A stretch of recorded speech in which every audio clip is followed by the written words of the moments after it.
Hello, welcome to a reading from the Bible of Genesis chapter 42. When Jacob learned that there was grain in Egypt, he said to his sons, "Why do you just keep looking at each other?" He continued, "I have heard that there is grain in Egypt. Go down there and buy some for us, so that we may live and not die." Then 10 of Joseph's brothers went down to buy grain from Egypt. But Jacob did not send Benjamin, Joseph's brother, with the others, because he was afraid that harm might come to him. So Israel's sons were among those who went to buy grain, for there was famine in the land of Canaan also. Now Joseph was the governor of the land, the person who sold grain to all its people. So when Joseph's brothers arrived, they bowed down to him with their faces to the ground. As soon as Joseph saw his brothers, he recognized them.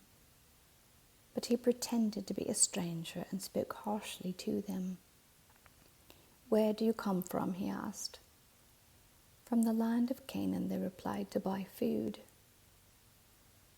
Although Joseph recognized his brothers, they did not recognize him.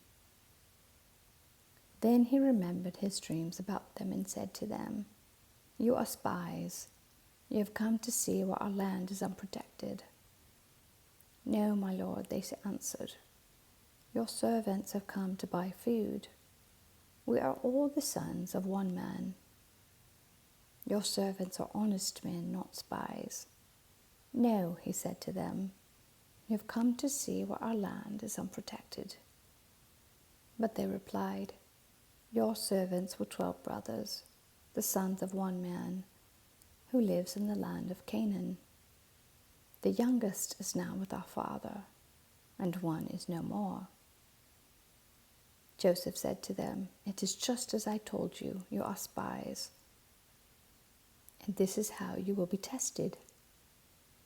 As surely as Pharaoh lives, you will not leave this place unless your youngest brother comes here. Send one of your number to get your brother. The rest of you will be kept in prison, so that your words may be tested to see if you are telling the truth.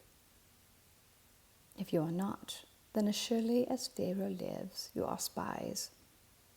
And he put them all in custody for 3 days. On the 3rd day, Joseph said to them, "Do this and you will live, for I fear God.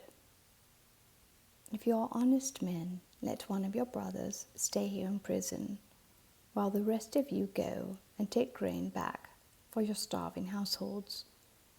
But you must bring your youngest brother to me, so that your words may be verified and that you may not die."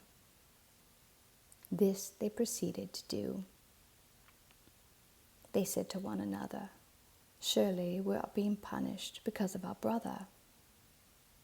We saw how distressed he was when he pleaded with us for his life, but we would not listen. That's why this distress has come upon us." Reuben replied, "Didn't I tell you not to sin against the boy? But you wouldn't listen. Now we must give an accounting for his blood." They did not realize that Joseph could understand them, since he was using an interpreter.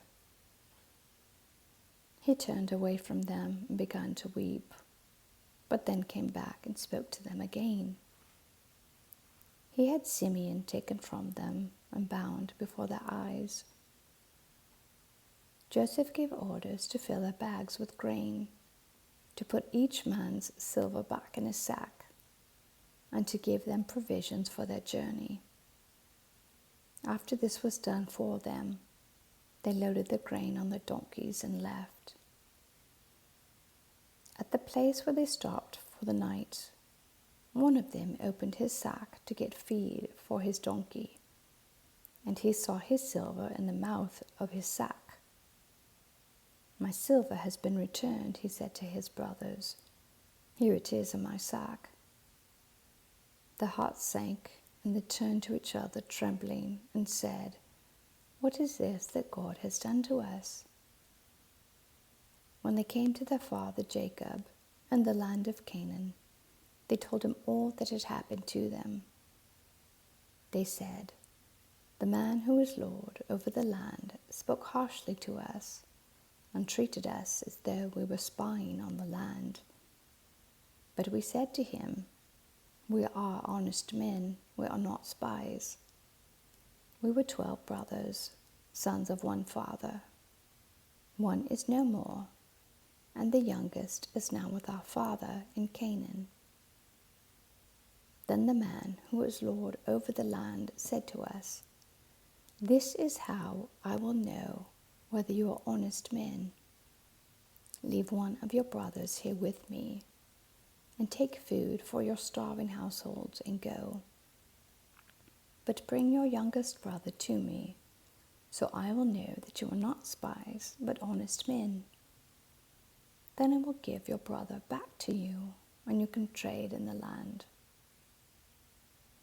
As they were emptying their sacks, there in each man's sack was his pouch of silver. When they and their father saw the money pouches, they were frightened.